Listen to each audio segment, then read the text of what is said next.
Okay, ang lesson po na ito is pang grade 8 math, which is first quarter, module 1, lesson 1, which is special products. Okay? One of the special products is square of a trinomial.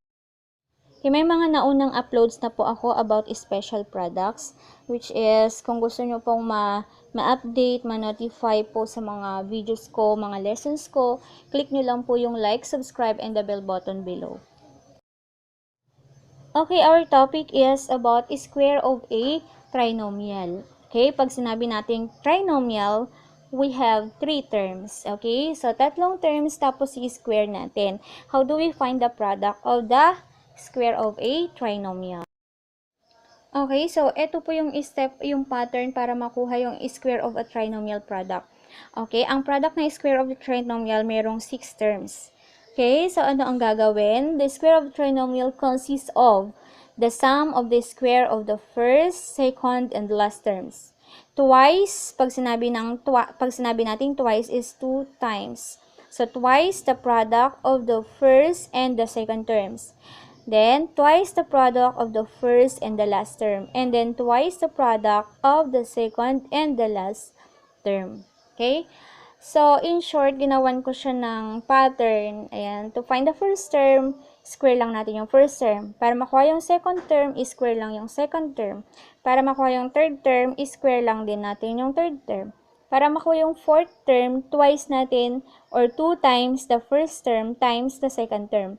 Para makuha yung fifth term, 2 times the first term at saka ng third term. Para makuha yung sixth term, we have 2 times second term times the third term. Okay, para mas maintindihan natin, ito yung example number 1. The quantity of x plus y plus z square. Okay, again, ang square of a trinomial, mayroong 6 terms sa product. Okay, so unang step na gagawin natin, kukunin natin or aalamin natin kung ano ang first term, second term, at saka ng third term. So in this example, ang first term natin ay x, ang second term natin is y, ang third term natin is z. Okay, just follow the pattern to find the first term. The first term is x, so x square is x square. Second term is y, so y square is y square. Third term is z, so we have z square is equal to z square. And then to find the fourth term, we have 2 times. The first term is x, and the second term is y. That's why we have 2 times x times y. Therefore, we have 2xy. Okay, to find the fifth term, ito twice natin yung first term at saka ng third term.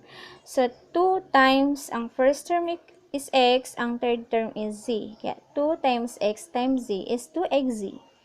Then, for the fifth term, ito twice natin yung second term at saka yung third term. So, 2 times the second term is y, the third term is z. So, 2 times y times z is 2yz. Then, pagsasama-samahin natin yon. Okay, so therefore, ang answers, the final answer is x squared plus y squared plus z squared plus 2xy plus 2xz plus 2yz.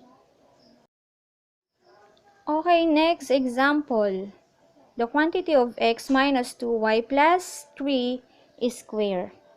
Okay, again, square of a trinomial, meron tayong 6 terms sa product. Kaya hanapin natin or alamin natin kung ano yung first term, second term, and third term. Ang first term natin dito is x, ang second term natin is negative 2y, ang third term natin ay 3. Okay, again, follow the pattern para makuha natin yung product ng square of the trinomial. To find the first term, square lang natin yung first, which is x. X square is x square. Then, to find the second term, square lang natin ang second term na negative 2y. Negative 2y square is negative 2 square, y square. Therefore, we have negative 2 square is 4. Then, we have y square or 4y square. Ang third term natin is 3. Square lang natin. Then, 3 square is 9. Okay, para makuha yung fourth term, ito 2 times yung first term na x, tapos yung second term na negative 2y. Kaya 2 times x times negative 2y is negative 4xy. Then, para makuha yung fifth term, 2 times, yung first term is x, yung third term is 3. Kaya 2 times x times 3 is 6x. Okay, then next, para makuha ang 6th term, 2 times lang natin yung second term na negative 2y, tsaka yung third term na 3. So, 2 times negative 2 is negative 4. Negative 4 times 3 is negative 12. So, that's why the answer is negative 12y. Okay, para makuha yung final answer natin, sama-samahin lang natin lahat mula sa first term. Here, final answer is x squared plus 4y squared plus 9 minus 4xy plus 6x minus 12y. Okay, next, third example. The quantity of 2x minus 3y minus 4 squared. Okay, ang first step natin, identify natin kung ano yung first, second, and third term. Ang first term natin is 2x. Ang second term natin is negative 3y. Ang third term natin is negative 4. Okay, then sundan lang natin yung pattern. Ang first term natin is square lang natin. 2x square. Then it becomes 2 square, x square. X square po yan, hindi yan y. Then therefore 2 square is 4 and then x square. Okay? So sa first term natin, ang sagot natin dyan is 4x square. Then for the second term, square lang natin ang second term na negative 3y. So negative 3y is negative 3 square, then y square. Therefore, negative 3 square is 9, then we have y square. So, 9y square.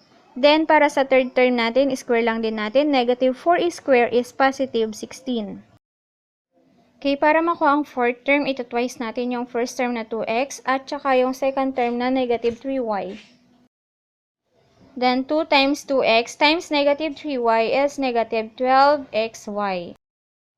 Okay, next, para makuha yung fifth term natin, 2 times natin yung first term na 2x at saka third term na negative 4. So, 2 times 2 is 4 times negative 4 times x is negative 16x. Then, to find the sixth term, ito twice natin or 2 times yung second term na negative 3y at saka yung third term na negative 4. So, 2 times negative 3y times negative 4 is positive 24y. Then, the final answer is 4x squared plus 9y squared plus 16 minus 12xy minus 16x plus 24. And now, this is for your activity. Find the product of the following square of trinomial. So, sana po nakatulong po ito sa inyo. Ayan, para sa mga tanong, para sa mga clarifications po and corrections, pwede po kayo mag-comment below dito sa video na to. Thank you. Then, para ma-update po kayo sa mga videos ko, mga lessons po na ina-upload ko, don't forget to click the like, subscribe, and the bell button below. Thank you!